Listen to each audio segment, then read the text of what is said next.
जय हिंद दोस्तों, स्वागत करता हूं आपको अपने YouTube चैनल कानून की शुरुआत में।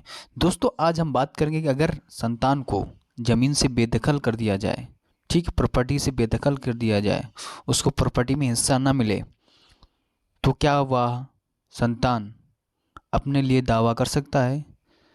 तो हम बात करेंगे आज कि बेदखल पुत्र अपनी रक्षा के लिए, अपनी प्रॉपर्टी, अपने हिस्से के लिए क्या दावा कर सकता है। चलिए आज हम जानेंगे इस वीडियो में कि बेदखल बच्चे की क्या कानून है और संतान के क्या क्या राइट्स रहते हैं प्रॉपर्टी में।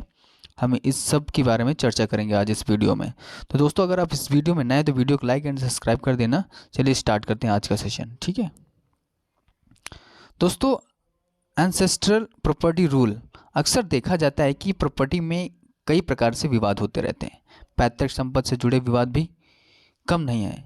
इस तरह की संपत्ति में माता पिता अपनी संतान को बेदखल कर दे तो संतान को हिस्सा मिलता है। पैतृक संपत्ति में बेदखल संतान के प्रॉपर्टी में हक को लेकर कई प्रावधान हैं, जिन्हें सभी को जानना बेहद ज़रूरी है। आइए आज हम बात करेंगे इस वीडियो में कि बेदखल यानी पैतृक संपत्ति में संतान के सभी कानून, ठीक है। क्या है कानून? यानी माता पिता अपनी संतान को अपनी व्यक्तिगत संपत्ति से बेदखल कर सकते हैं, लेकिन पैतृक संपत्ति पर संतान का अधिकार बना रहता है। यदि संतान को बेदखल कर दिया जाता है तो वह कोर्ट से पैतृक संपत्ति पर अपना दावा कर सकती है। सामान्यतः कोर्ट का फैसला संतान court decision on ancestral property के पक्ष में होता है, क्योंकि उसे पैतृक संपत्ति पर कानूनी अधिकार होता है। हालांकि कुछ विशेष मामलों में कोर्ट माता पिता के पक्ष में भी निर्णय दे सकता है, जैसे यदि संतान का व्यवहार ठीक ना हो या कोई अन्य कारण हो, ठीक है। इस मामले में कोर्ट माता पिता के पक्ष में फैसला दे सकता है। अगर बच्चे का व्यवहार सही नहीं है, उसकी आदत नहीं सही है, वो अपने माता पिता की रक्षा नहीं कर रहा है, तो इस केस में कोर्ट माता पिता के फेवर में जवाबदेही दे सकती है। इस मामले में कोर्ट माता पिता की मदद नहीं कर सकता, ठीक है। कौन सी होती है पैतृक संपत्ति? अब पैतृक संपत्ति होती कौन सी है? पैतृक संपत्ति यानी कि एंसेस्ट्रल प्रॉपर्टी वह होती है जो किसी व्यक्ति को उसके 4 पुश्तों से पूर्वजों में प्राप्त होती है, ठीक है, पूर्वजों से प्राप्त होती है। इस संपत्ति के बारे में हिंदू उत्तराधिकार कानून 1956, हिंदू सक्सेशन एक्ट 1956 की धारा 4, 8 और 19 में भी बताया गया है कि यह संपत्ति परिवार के एक से अधिक पीढ़ियों से चली आती है। जब परिवार में कोई विभाजन नहीं होता तो यह संपत्ति पूर्वजों की मानी जाती है। इसमें पिता और माता दोनों के बच्चों का समान अधिकार होता है, ठीक है। यह संपत्ति एक पीढ़ी से दूसरी पीढ़ी तक हस्तांतरित होती रहती है, यानी कि बदलती रहती है। जैसे कि आप अभी हैं, आपकी पीढ़ी चले प्रेजेंट टाइप में, ठीक। अब ये मत सोचो कि ये मेरी ज़मीन हो गई।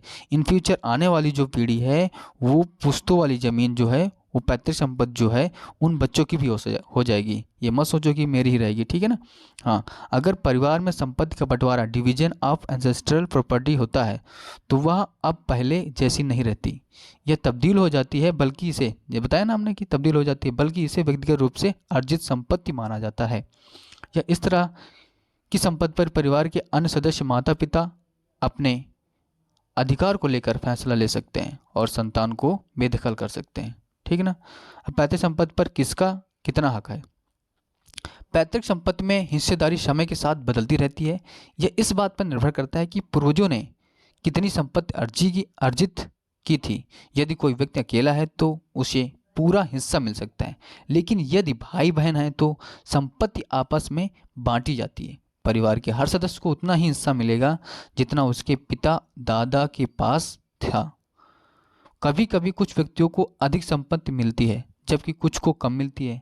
यह सब इस बात पर निर्भर करता है कि उनके पूर्वजों को कितनी संपत्ति यानी कि एंसेस्ट्रल प्रॉपर्टी डिवीजन मिली है, वे उसे कैसे बांटते हैं, ठीक। वो डिपेंड करेगा आप लोगों के ऊपर।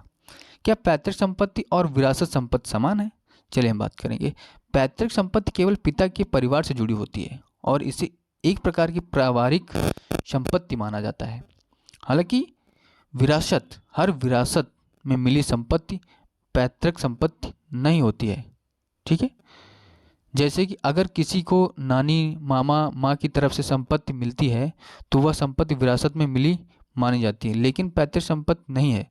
नहीं, इसका मतलब यह है कि पैतृक संपत्ति केवल उन परिवारों से मिलती है जो सीधे पिता, दादा, परदादा से जुड़े होते हैं। विरासत और पैतृक संपत्ति के बीच यही अंतर है। हर विरासत पैतृक संपत्ति नहीं होती, यानी हर विरासत पैतृक संपत्ति नहीं होती, बल्कि यह परिवार के सीधे रक्त संबंधों से जुड़ी होती है। यानी कि कोई गिफ्ट में भी दे सकता है, ठीक है, ऐसे दे सकते, तो वो विरासत की नहीं होती। विरासत की वो होती जो दादा, परदादा, पिता से जुड़ी हुई पूर्वजों द्वारा होती है, वो विरासत पैतृक संपत्ति होती है, जिसमें बच्चों का पूर्ण अधिकार होता है और अपने अपने हक के लिए वो न्यायालय में दावा कर सकते हैं। ठीक है, थैंक यू दोस्तों, मिलता हूँ नेक्स्ट वीडियो में। जय हिंद, जय भारत।